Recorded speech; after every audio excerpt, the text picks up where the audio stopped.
한국이 명품 소비 전 세계 1위 국가에 오른 것으로 나타났습니다. 인종 중독이라고 있습니다. 인정 중독. 좋아요 한번 받으면 짜릿하고 나는 이 비싼 옷도 결제할 수 있는 사람이야. 나는 이렇게 했으니까 충분히 이걸 즐길 자격이 있어.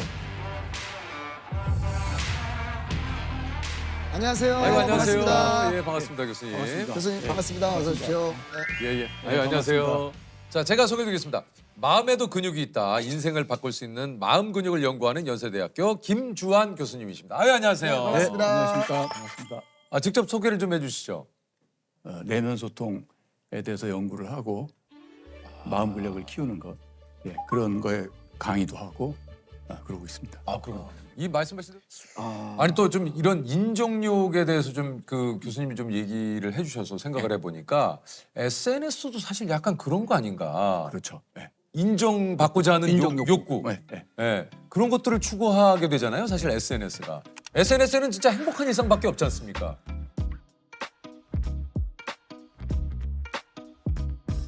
인정 욕구는 적당한 수준이고 그렇다면 그건 어디 보면 우리에게 자연스러운 거잖아요. 에너지를 주고 예, 예. 너 인정받고 싶고 그렇죠. 이 사회에서 이제 건강하게 우리를 만들어주고 좋은 거예요. 활력으로. 아, 그런데 문제는 뭐냐면 인정 중독이라고 있습니다. 인정 중독.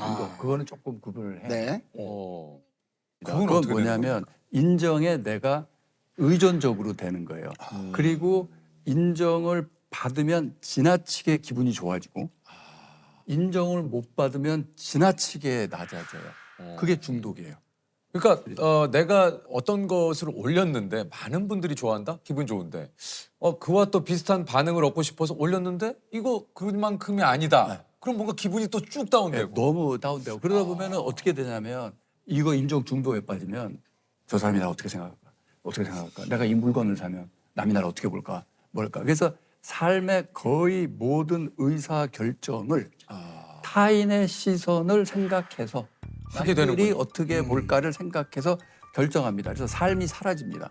무조건 불행해집니다. 그런 사람은. 그래서 SNS가 내가 살면서 사는 모습을 보여주는 게 올리는 게 아니라. 아니라 거기에 올리려고 살아요. 맞아. 어디 뭐 음식을 먹든지 그렇죠. 뭐지 뭐 인정받으려고 사는 거구나. 네, 그러니까 타인에게 저는 그렇게 그 표현합니다. 뭐냐면 개 목줄 있죠.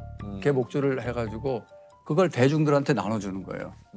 그리고 이들이 원하는 대로 내가 끌려가겠다. 내가 끌려가는 이런 거. 거죠. 진짜 맞는 것 같아요. 특히 10대 청소년들한테는 그게 더 심한데 왜냐하면 청소년들은 타인에 대해서 인정을 받았을 때 더 짜릿한 쾌감을 느끼게 됩니다. 그래서 10대들이 그런 거에 더 열광을 하게 되고 그래서 내 삶을 사는 게 아니라 불행한 삶을 살게 되는 거죠. 그러니까 이거는 합리화랑은 어떨지 모르겠지만 약간 어디 가서 상황이 안 좋더라도 그럼에도 이게 있으니까 괜찮지 않아라고 저는 이 상황을 긍정적으로 합리화를 시켜버리면 근데 지금 조셉이 얘기한 대로 이 긍정적인 사고와 합리화 이게 좀 어떻습니까? 네. 어떻게 좀 그러니까 차이가 어떻게 다르냐면 이렇게 볼 수 있어요.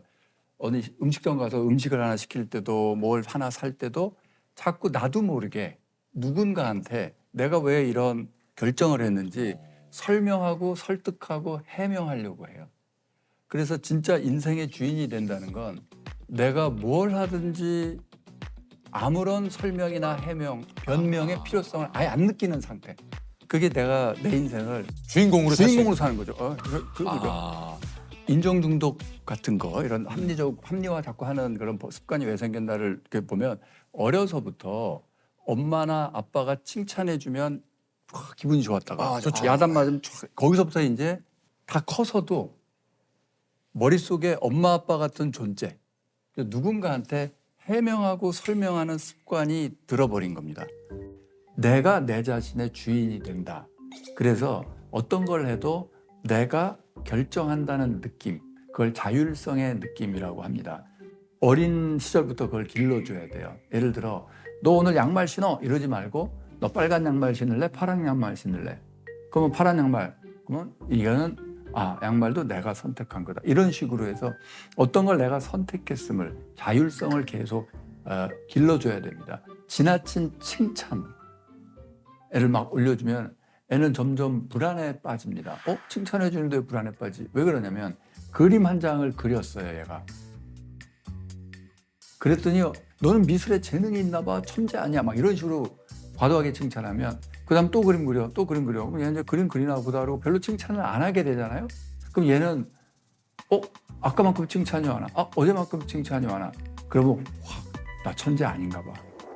남의 인정을 받으면 내가 짜릿하게 기분 좋아지고 그림 그렸는데 엄마 아빠가 모른 척하니까 굉장히 기분 나빠지고 그래서 점점 거기에 인정에 탐닉하게 됩니다. 결과물을 칭찬하면 안 됩니다. 그 과정에서 네가 행복했냐 재미있었냐 그걸 자꾸 물어봐줘야 돼요. 그래야 내 인생을 내가 산다는 느낌이 자꾸 생겨서 인정 중독 같은 데 덜 빠지게 되는 거고요. 인정 중독에서 이제 빠져나오는 법 쉬운 하나만 방법 얘기해 말씀드리면 이렇게 하면 됩니다. 인정 중독에 빠진 상태는 나를 평가 대상으로 놓는 거예요. 네네네. 그러니까 머릿속에 있는 불특정 다수가 나를 평가하고 있다고 생각하는 거예요. 그걸 뒤집어 엎는 건 뭐냐면 내가 이렇게 만나는 사람이나 이런 사람들을 내가 사랑하고 존중한다. 평가가 아니라 와 이분 멋있는데 이런 면도 있군. 네네네. 그래서 이분에 대해서 긍정적으로 자꾸 생각해 주잖아요. 그럼 어떻게 되냐면 내가 주인공이 됩니다. 삶에. 그리고 전전도피지로 활성화되고 그러면 이분이 나를 어떻게 생각할까 하는 게 많이 줄어듭니다. 네. 인정을 하니까 내가 인정해주고 내가 사랑과 존중을 하는 거예요. 이 방법을 제가 대학교 4학년 애들 할 때 입사 면접하잖아요. 그래서 면접 시험 잘 보는 테크닉으로 이걸 가르칩니다. 그래서 면접관들이 쫙 있으면 입사 시험장이니까 잘 보이려고 노력을 그렇죠. 하죠. 당연히 그렇죠. 그럼 무조건 긴장되고 자신의 모습을 잃어버리는데 그렇게 하지 말고 면접관들을 와 이분들 내가 이렇게 들어가고 싶은 회사에 들어가신 분들이네. 들어갔을 뿐만 아니라 안 잘리고 임원까지 되신 분들이야. 와 존경스럽다. 사랑과 존중의 마음으로 면접관들을 보죠. 그럼 진짜 잘 됩니다. 그래요. 긴장감이 그게 사라지고 맞아. 그게 내가 참- 평가 대상이 아닌 거예요. 네. 내가 이분들을 인정해주고 있는 거죠. 예. 그래서 그러니까 이게 그런 노력을 하면 좋습니다. 사실 그 교수님이 얘기한 대로 뭔가 인정한다라는 게 말은 쉬운데 이게 참 또 때로는 인간이기에 그 쉽지 않을 때가 있어요. 쉽지 않아요. 가끔 어떤 사람이 예를 들어 뭐 우리 업계에서도 인기가 있다. 인기가 있는 이유가 있지. 저 사람은 인기가 있을 만해. 저 사람의 어떤 부분이 그럴까? 이렇게 인정을 하면 되는데 예를 들면 아니 왜 쟤가 어쨌지. 나보다 인기가 있지? 네. 아니 나 이유를 모르겠네. 아니 난 걔 좋다고 그래도 나 모르겠어. 근데 참 재밌는 거 네. 이것도 뇌과학적으로 네. 밝혀진 건데 재밌는 게 있습니다. 뭐냐면 제가 그러니까 존중을 강조합니다. 타인을 존중해라 또는 나를 존중해라. 그럼 내가 나를 존중하면 타인을 무시하게 되는 거 아니야? 그건 내가 나를 존중하니까 이게 근데 그렇지 않습니다. 내 자신에 대한 정보 처리의 뇌 영역과 타인에 대한 정보 처리의 뇌 영역이 거의 일치해요. 그 결과 무슨 일이 나오냐면 자기 존중심이 쫙 단단하고 높아지죠. 그럼 타인을 존중하게 존중하지. 됩니다. 그래요. 그리고 맞아요. 세상에 존중할 사람 하나도 없네. 남을 다 이렇게 깎아내리는 사람들의 특징은 뭐예요? 내가 나를 속으로 비하하고 있는 겁니다. 아, 내가 나를 무시하고 있는 겁니다. 나도 무시하고 남도 무시하는 상태잖아요. 그럼 전전도피질이 약화되는 사람, 멘탈이 한마디로 약한 사람. 그리고 우리가 이제 의무 교육을 쭉 어려서부터 받아오잖아요. 쭉. 그러면 항상 어떤 압박을 받고 사는 거냐면 너는 옳아야 돼. 정답을 얘기해야 되고 너는 옳아야 돼. 그래서 자꾸 우리가 나는 옳아, 나는 옳아. 이거를 속으로 내면 소통을 하고 삽니다. 그러다 보니까 이제 부정적 댓글 남기는 사람의 공통적인 특징이 어떻게 되냐면 나는 모든 걸 알고 내 말은 옳은 거예요. 맞아, 전제를 맞아요. 보세요. 그렇죠. 내가 다 알아. 내가 다 네네네네. 옳아. 나는 옳은 거예요. 맞아요. 그래서 제가 정말 우리에게 필요한 거는 내가 옳다는 생각이 아니라 친절한 겁니다. 그래서 이걸 간단하게 하면 맞는 것 영어로 표현하자면 being kind. 맞아요. 친절하냐가 중요한 거죠. 그 친절한 게 나에 대해서 그 여기 자기도 행복해지고 자기 능력도 좋아집니다. 혹시 그렇다면 이 부정적 사고 아까 좀 얘기를 쭉 하셨는데 이것을 조금 긍정적 사고로 좀 바꿀 수 있다고 할까요? 이럴 수 있는 방법도 좀 있습니까? 그게 6가지 자기 긍정, 타인 긍정을 훈련하면 됩니다. 어떻게 하는 겁니까? 용서, 연민, 사랑, 수용, 감사, 존중. 그러니까 다 용서면 뭐 내가 나를 먼저 용서하고 타인을 용서하고 용서하고. 그리고 갑자기 용서해라 뭐 연민을 느껴라 그러면 이게 무슨 뭐 목사님 설교 주제인가 뭐 이렇게 생각하실 수도 있지만 네. 용서는 뇌과학에서 요즘 가장 뜨는 연구 주제입니다. 그래요? 왜냐하면 용서의 힐링 효과, 치유 효과가 너무나 세기 때문에 거의 만병통치약이에요. 그동안 나온 연구들 보면.